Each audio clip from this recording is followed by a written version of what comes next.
Assalamualaikum warahmatullahi wabarakatuh. Merupakan kehormatan bagi kami ini bisa berjumpa dengan Pak Kuwu, ya, lulusan UGM. MPA ya, Kang? Saya di ilmu politiknya, di JPP, jurusan politik pemerintahan. Oh iya iya. Luar biasa. Iya iya. Ini waktu kecil terkenal dengan dai cilik nih. Masuk dunia. Gimana, Kang? Jadi tiga hal. Yang pertama, di dalam Undang-Undang Dasar 45 yang asli itu tidak ada disebut satu pasal pun partai politik. Kemudian yang kedua, sebanyak tinggal 34% berdasarkan penelitian dari UI bahwa masyarakat memilih kepala daerah, presiden maupun legislatif itu mengaitkan dengan partai politik tertentu. Nah itu. Kemudian yang ketiga, DPD tidak pakai partai politik, ya. Bupati, wali kota, gubernur boleh pakai perorangan. Artinya peran partai politik secara real itu dibolehkan, tidak dipakai.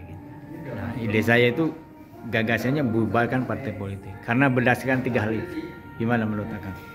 Ya, saya kira hari ini yang perlu kita maklumi adalah di belahan dunia, khususnya belahan dunia ketiga atau negara-negara berkembang ini hari ini sedang mencari bentuk demokratisasi mereka. Walaupun di negara-negara berkembang pematangan demokrasi itu hari ini berada di dalam kadar demokrasi yang relatif. Kenapa ingin saya sampaikan begitu? Karena hari ini sesungguhnya ketika negara-negara dunia ketiga dan negara berkembang itu mencari format demokrasi, mereka terjebak ke dalam demokrasi prosedural, tetapi kemudian melupakan demokrasi substansialnya. Ya, demokrasi prosedural itu artinya mengandaikan bahwa kedaulatan rakyat kedaulatan di tangan rakyat itu bisa tercapai dengan instrumen-instrumen demokrasinya. Ada partai politik, sistem kepartaian dan seterusnya.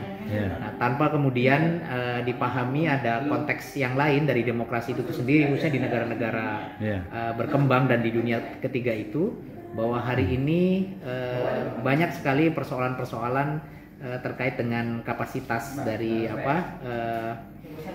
kapasitas kinerja dari demokrasi itu sendiri.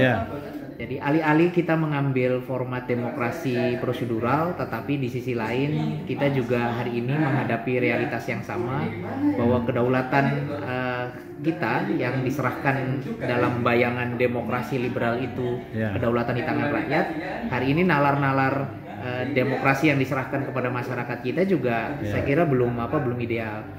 Jadi masyarakat yang sebagai pemegang pemegang kedaulatan itu hari ini ya menjadi euforia saja ketika hadir di dalam ruang-ruang demokrasi dan menjalankan prosedural demokrasinya. Jadi ketika masyarakat memilih hari ini dengan keterbatasan keterbatasan sumber daya yang mereka miliki, pendidikan, bahkan mungkin tingkat ekonomi yang masih terbatas, itu mempengaruhi bagaimana kemudian kecakapan pemilih dalam menentukan menentukan pilihan-pilihan dalam momen-momen demokrasi. Jadi saya kira hari ini saya sendiri ingin berangkat dari kemakluman bahwa hari ini bukan soal partai politik itu relevan atau tidak, tetapi mari kita bersepakat untuk mencari format terbaik, bahwa demokrasi yang dijalankan secara prosedural hari ini sudah sampai kepada demokrasi yang secara substansial itu sudah sampai atau belum.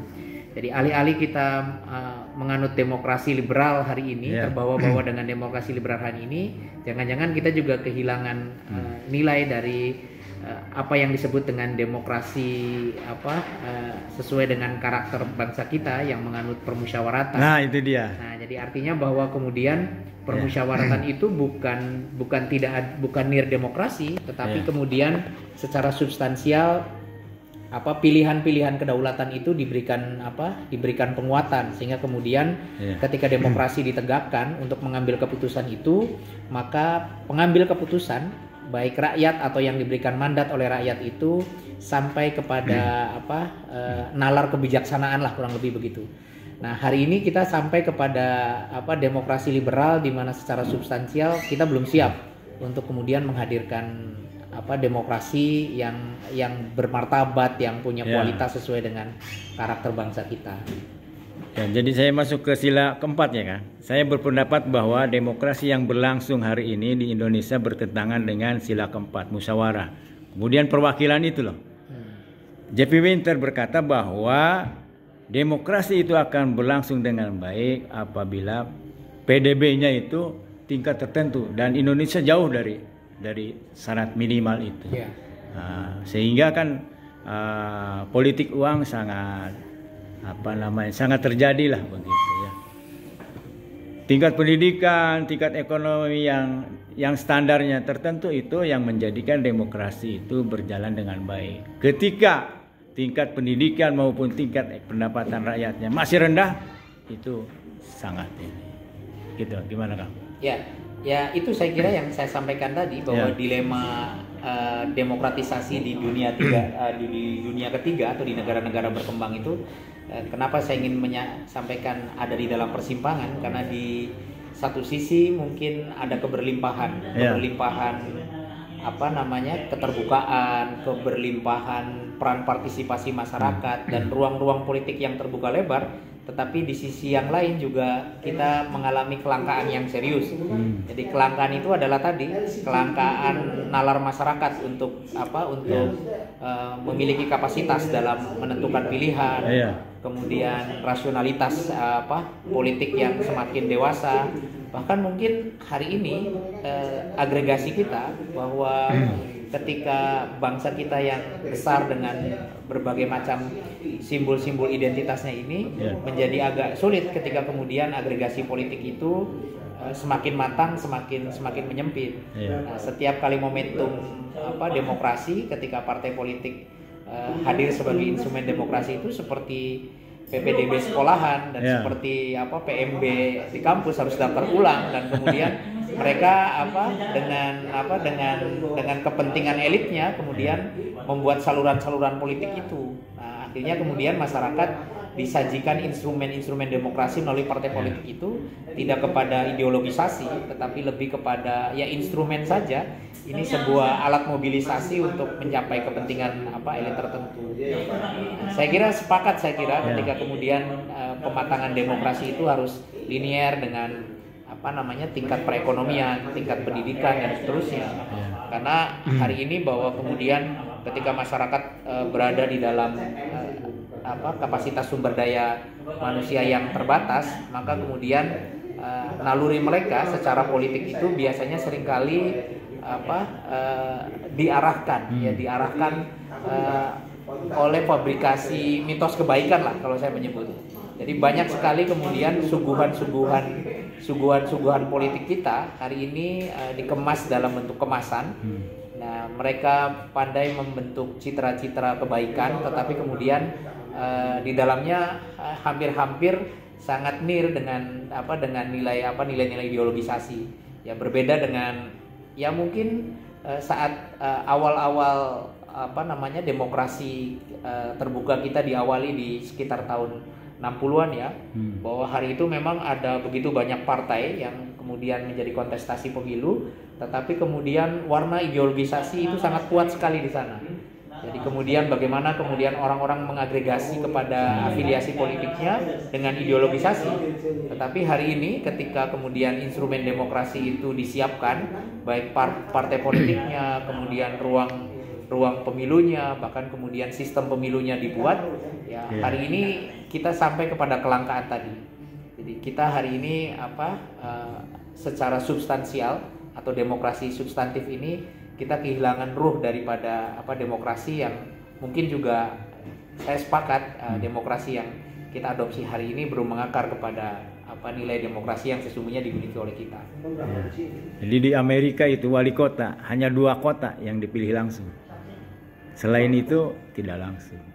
Jadi Indonesia tuh lebih Amerika daripada Amerika ini. Saya kira hari ini sistem konstitusi kita juga saya kira sudah berada kepada ruang yang sangat terbuka, bahwa sakralitas konstitusi dulu yang itu seperti kitab suci yang kemudian pasal-pasalnya tidak boleh dirubah, hari ini sudah sangat terbuka untuk diuji dan disesuaikan dengan kontekstualisasi kebutuhan zaman. Jadi artinya bukan tidak mustahil kemudian ketika perjalanan waktu bangsa kita untuk mencari format demokrasi ini akan sampai kepada titik pematangan demokratisnya tadi.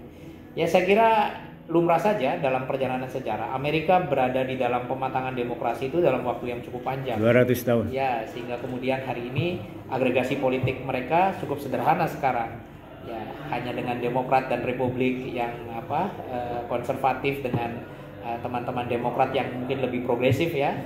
Cukup hanya pembelahan itu saja tanpa harus ada pembelahan-pembelahan politik yang lain. Saya kira seiring dengan peningkatan kapasitas sumber daya manusia kita, peningkatan ekonomi, kemudian mungkin capaian-capaian pembangunan manusia melalui pendidikan, saya kira pematangan demokrasi dan agregasi politik kita juga akan semakin sederhana saya kira ke depan.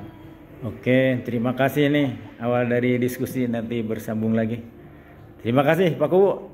Kapan ini lompat ke Dewan? Kan sudah ada yang berhasil 8 kepala desa. Saya masih menyelesaikan masa jabatan. Hari ini saya sudah jadi banyak dewan sebenarnya. Saya jadi dewan pembina Dewan Kemakmuran Masjid, Dewan Pakar Karang Taruna Kabupaten.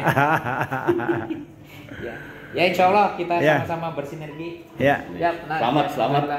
Undang-undangnya lahir. Ya, terima kasih Kang. Assalamualaikum warahmatullahi wabarakatuh.